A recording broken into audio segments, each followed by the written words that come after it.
Yo, it's Elliot with Yo Elliot. You got strength questions and I got your answers. Yo, Elliot.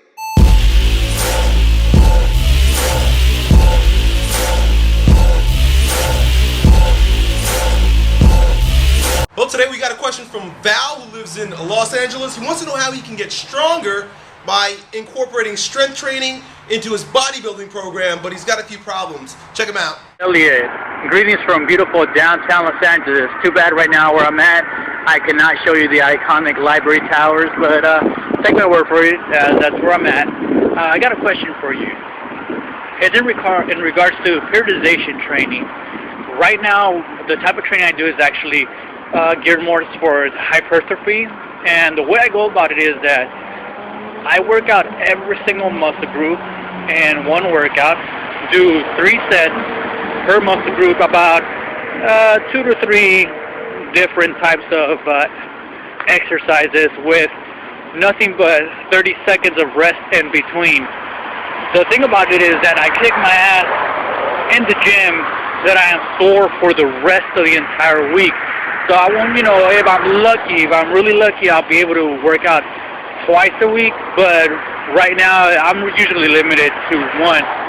But the thing is that I want to add strength training to the program, 4 to 8 reps, 2 to 5 minutes in between rest, and then take it from there. The thing is, I don't know how to go about it, because again, I'm usually just so sore for the entire week. The only other thing I do for the entire week is I either do some high intensity, moderate cardio, or just like right now, I take a long distance walk, for 4 or 5 miles a day. So what would you suggest? Thanks a lot for your time, Elliot. Keep doing the Lord's work. All right, Val, well, thank you for your video question, buddy, and let's get right down to business. You want to add some strength training or even a powerlifting component to your bodybuilding program, which is a great idea. But you're having a hard time because you're really sore from doing the hypertrophy response type work, namely very short rest intervals and beating the crap out of your muscles with a high time under tension. So you're heading in the right direction, but I also am going to commend you for recognizing that you do need to add some strength training to that and train the nervous system to be able to produce more force. And the way you're going to do that is with 2 options that I'm going to pose to you right now. The very first way that I like to add strength training to the hypertrophy type programs that I either design for myself or my athletes, and mind you, almost everything that we do here is in a hybrid fashion. Like my lean hybrid muscle program, we combine strength, hypertrophy, and conditioning in the same program. And this is how we do it, and this is how you can use what I'm going to teach you to make your program better. So the very first part of your workout, so we'll break your workout down into sections. So section 1, that's when you're going to want to add your powerlifting to the workout. The reason why is because when you lift heavy, and I'm talking about like no more than 5 repetitions, you're really not taxing the muscles as much as you're taxing the nervous system. So you'll still have the reserve, you'll still have a lot of glycogen in your muscle in order to beat the crap out of it during section 2 of the workout, which is going to be your bodybuilding section. So this is your powerlifting section, and this is your bodybuilding section. So we're going to talk about it in a moment. And then if you're really designing the type of programs that I like to design, which are hybrid programs, you're going to have section 3, which is your conditioning section. Let's break this down to a few specifics. With your powerlifting portion, you're going to stick with 1 exercise, not like you're doing with your bodybuilding. We have 3 exercises. You're going to stick with 1 exercise, and you're going to rotate that from workout to workout in order to hit the 3 major power lifts. So you're either going to do your bench press, you're going to do your deadlift, or you're going to do your squat. So if you've got a Monday, Wednesday, Friday workout set up, or if you want to continue just doing twice a week, you'll do like a bench press and then a deadlift workout or a squat workout, one of the lower bodies. Also, bench press you could switch out with overhead press, which I like to do and I often did when I was doing strongman training. So The parameters that are associated with this portion of your workout, which is going to take about 15-20 minutes of your workout, is, like you said, it's going to be 1 to 5 repetitions. 1 to 5 reps. And that's going to be, there's a multiple different ways that you can get that in, but you're going to want to have a lot of sets. So we're going to say maybe like 4 to 8 sets in that regard. Your rest intervals, like you recognize, are going to be like 3 to 5 minutes. So there's not much time under tension here at all. You're not taxing your muscle, you're not burning the glycogen out in your tissue, you're really just training your nervous system to produce force. It's nervous system training, really that's what this is. So you either have your bench press and you go, 5 sets of 3, something of that nature, you have to decide. One of the things that I have implemented into my program was another guy's program. Jim Wendler has a 5-3-1 type program, which is very similar to what I'm talking about right now, where essentially he does 5 reps 1 week, 3 reps, works up to a maximum of 3 reps the second week, does a single the third week, and then deloads the fourth week. I like to follow that. I use that with my athletes. I've used that with myself. So that would be one that I suggest for this portion of your workout. This portion of your workout can look exactly like what you've been doing. So you can choose all the body parts that you want to hit, shoulders, biceps, triceps, whatever it is that you want to stimulate for more growth. And you continue to keep your repetitions high. We keep it between like 8 and 15 perhaps. You don't really need more than 3 sets, maybe 3 to 4 sets.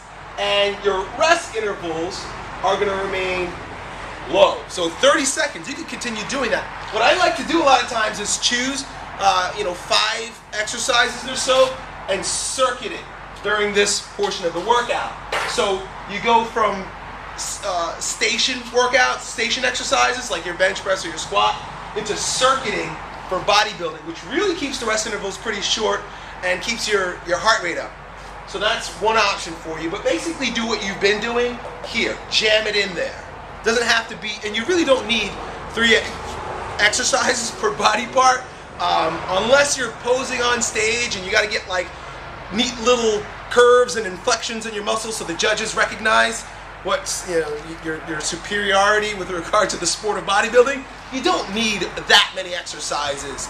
You can do 1, maybe 2 per body part, but the intensity, essentially keeping the rest intervals short, and the time under tension, it's a better way of describing it, has to stay high.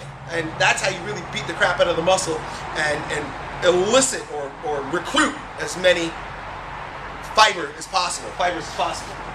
Then if this is your deal, which I think I heard you say something about including conditioning on certain days, add what I call hybrid finishers down at the end. This is like a combination between really light resistance stuff like kettlebells typically and sprints. So we'll do like 20 kettlebell swings, sprint 200 yards and back, or 100 yards down and back, something like that. Burpees, for 30 seconds on, 30 seconds off.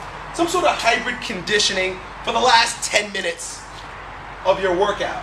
Now, anybody watching this, you can really build a solid, strong, incredibly looking body with this system.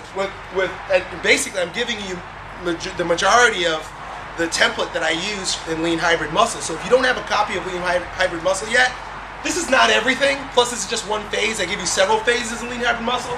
But with this, you're doing a lot to develop that type 3 muscle fiber that I talk about, because you're not only hitting the type 1 fiber and eliciting that strength response, but you're also doing hypertrophy and conditioning. You're going to build a well-rounded athlete, and I consider us all athletes, when you use this type of system. Now, I mentioned that there's another way that you can do it. It's not the way that I typically do it. I might do it this way, just to shake it up a little bit. But a lot of bodybuilders use, and this is very traditional stuff. I mean, you can pick up Arnold's Encyclopedia of Bodybuilding, and it's in there from like the 1970s. They use what are called pyramid sets, right? So you start off with like 15 reps, and then you go 10 reps, you go 8 reps, and then you work up to like maybe a triple or a single. Now you're really hitting all the fibers with regard to that. You're hitting all the different strength qualities. And then you work your way right back down. 10, and then 15 plus, like a burnout. That's why they call it a pyramid, because you're hitting the high repetition exercises, And then you're also hitting the low ones, the strength ones. Mailman's here. All right, so I hope that's helpful for you. Anybody who's watching this is incredibly powerful information that you could use right away to start designing your own programs. I'll put a link down below for some other resources that I have for designing your own programs. But that's where the real power is, guys. It's knowing how to manipulate variables and designing programs that elicit the response that you're looking for. You've got a goal and you've got the tools, but you've got to know how to use the tools, which are your barbells and dumbbells. And the real art and science of knowing how to use those tools is in the manipulation of variables. Reps, sets, rest intervals, tempo, and frequency. Those are the major ones. So that's it. Hope this was helpful for you. Keep sending your video questions, folks. I've been trying to bang them out this week. I'll get back to the Strength Temple series that I was creating for you guys a couple weeks ago. Just got caught up with some of the things that I'm in my other projects.